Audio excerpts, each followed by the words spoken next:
Whoops. Liminal spaces. You know them, I know them, we've all seen them. But what are they?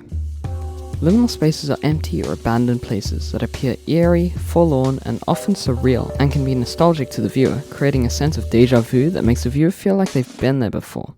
Yeah, I did just take that off of Wikipedia. The best example of this would be the backrooms. They are creepy, liminal, and off-putting. In this video, I'll be building 5 liminal spaces, which also happen to be levels from the backrooms. And 3 of these levels are real-life locations.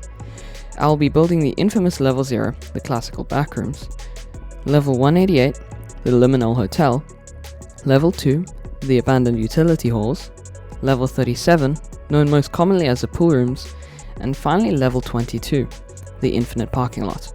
If you guys do enjoy this video, please consider liking and subscribing, as it would help me out a ton. And without any further ado, let's get into this video.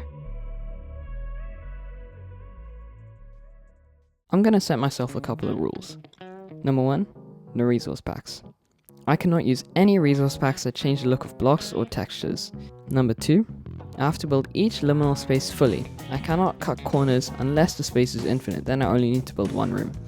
Finally, number 3, I have to do it one step at a time. First, the basic structure, second, the detail, and finally, the lighting. If I follow these 3 rules, everything should work out perfectly.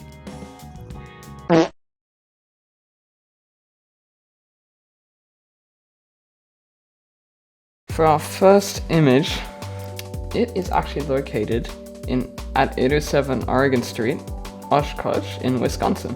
With a photo being taken all the way back in 2002, the building was under renovations when someone snapped this photo.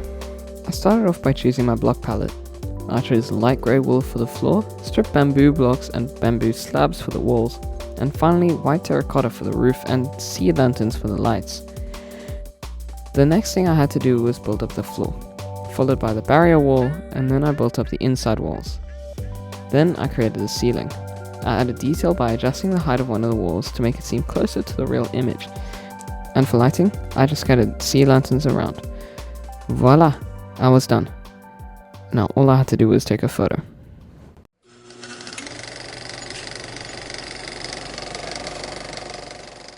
Alright, so for this second image, this is known as the Holiday Inn in Heathrow Airport. Opened in 2018 and has 161 rooms. The outside looks nothing like the inside and it's kind of liminal. The image consists of a bunch of hotel rooms and a courtyard with grass underneath the ceiling, so very strange. I started by choosing my block palette. I chose white concrete as the walls and ceiling, grass, jungle planks and stone as my floor, glass as windows and borders, iron blocks, iron bars and chains as the window washing platform, light grey wool as the curtains and shroom lights as the lights to light up some rooms. I also used light blocks to imitate the flash of a camera. First, I built the walls, being the boundaries, which I only realized after being built that they were too big, unfortunately, followed by creating the stone pattern on the floor. I had to build diagonally, which meant I couldn't use World Edit, but I had another trick up my sleeve. Next, I'd have to build up the circle in the middle of the floor. I eventually got it, but it took a while. Next, I continued with the walkways, then I created the little platform you can see here, then I finished the walkways. Now I had to create the floorboards you can see here. This took a while because I built diagonally, which World Edit doesn't seem to like. But I had a solution that would cut the time to place them down in half. Finally finishing the floor, I had to decide on a height for the roof. I counted up floor by floor, and as you can see in the picture, there are a total of 5 floors. But who said we need to stick to the picture? First, the roof was too low. Next, the roof was still too low. And on the third try, I got it right. Now I just had to fill it in. Now it's time to add some detail, which was the windows. Counting up 3 blocks, that's when the floor would begin. Now I had to complete the back of the window, the curtains and lights. I realized now I could have just used light blocks instead of shroom lights to light up rooms, but who cares? Now I had to stack it to create each room and floor. Now onto lighting. I got to place a shroom light in some rooms to create a sense that people are living there. It just needs to look like some lights are on and some are off. I just scattered them at random. Now I just gotta put some rooms on each wall and add lights. Finally, for the final wall, the wall the picture was taken from. Bottom row, done. The rest of the floors, done. Now to light up the rooms and choose the room where the photo was taken from. Room selected. This is when I saw the window washing platform and I knew I had to make it. Now I just gotta get the right angle and create the flash. Turning vibrant visuals on, I can make the flash. And then finally I had to get the right angle, which led me to finally take the photo.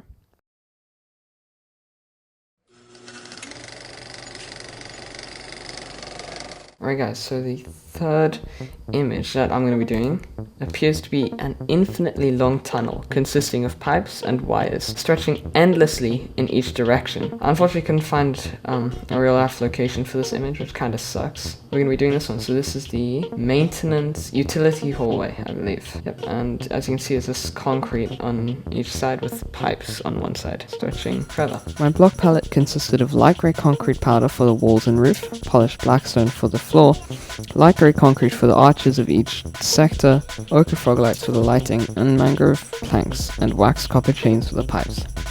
I started with a basic layout, but then I decided to expand it. I created a 5-block high wall, which would form into the roof. I cleverly used chains to hold the concrete powder in place.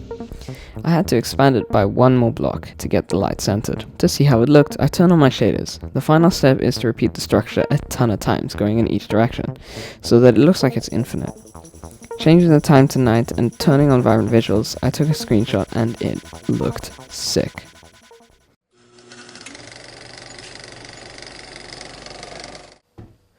The pool rooms. We all know this image, it really doesn't need an explanation, but I'm going to give it anyway.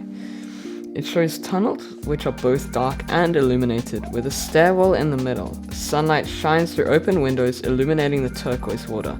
Once again, I couldn't find an actual location for this, so I'm just going to be building based off of this image. And I described this image. And this is pretty much the only room, so as you can see, there is a tunnel behind the stairwell. And I'm estimating that off to the left of the stairwell, on the left side wall, there is another tunnel, but that tunnel is going to be slightly brighter. Now, there is sunlight shining in from behind the cameras. I'm going to have to work out where the sun is and attempt to reproduce that whole kind of maneuver thing. And I unfortunately cannot get that nice warm, well not warm, but that nice blue looking water in Minecraft, because it's just kind of the base water. Yeah, so let's give it a shot. My block palette was smooth quartz blocks, smooth quartz slabs, and smooth quartz stairs as the roofs, walls, floors, and structures. Structure voids to hold the water in place, and the water as, well, water. I also used the light blocks to illuminate the areas the sun wouldn't reach. Now I had to choose the correct lighting conditions so that the sun would shine into the room.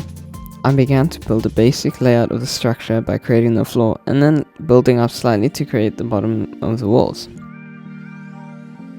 I left some spots open for tunnels and extensions into other rooms. I built the walls up to create a different layout showing pillars and other walls. This I would stack up. I also built the layouts for the tunnel and the other room. I experimented with different layouts of the tunnel till I eventually found something I liked. Finishing the entrance and layout of the tunnel, I stacked it onward and somehow got it to reach the end perfectly. Next, I stacked the walls up and created the roof. For the detail, I added a spiral staircase in the center of the room, bringing it higher than the roof for a shadowy effect. You'll see what I mean later on. I used slabs as the stairs and continued them up to the roof. Now, I enclosed the staircase to make it dark. Next, I outlined the entire building structure voids so that the water wouldn't spill everywhere, and then I replaced the air with water. There were some gaps I needed to cover, but nothing too bad. I used a command block to set the time. I experimented with the time a lot till I got 48,000. I turned on vibrant visuals to work on the lighting. I decided on putting light blocks in places that the sun couldn't reach, just so that it looked like it extended further. Level 15 was a little bit too bright, so I changed it to level 8, which sold the effect perfectly. Giving myself invis, I took the photo.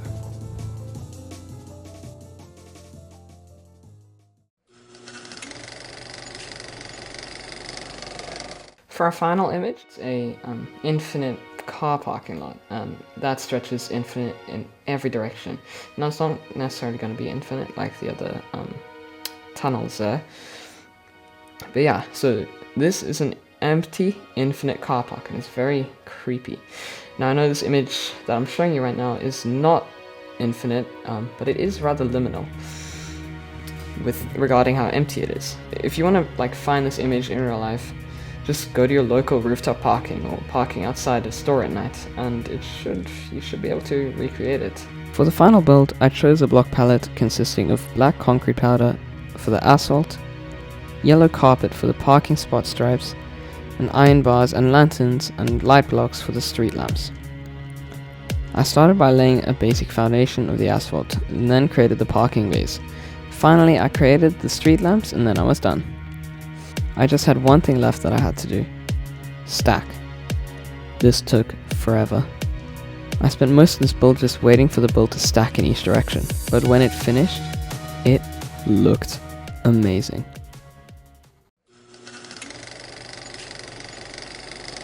If you guys did enjoy this video, please consider liking and subscribing. I will try and upload this map to MCP-EDL and Planet Minecraft, and if you guys want to download it, the link will be in the description. I hope you guys enjoyed this video, and please consider checking out another one. I've also got another channel which posts VR content that I haven't posted on there recently, unfortunately. But yeah, thank you guys for watching, and goodbye. Jeez. And goodbye.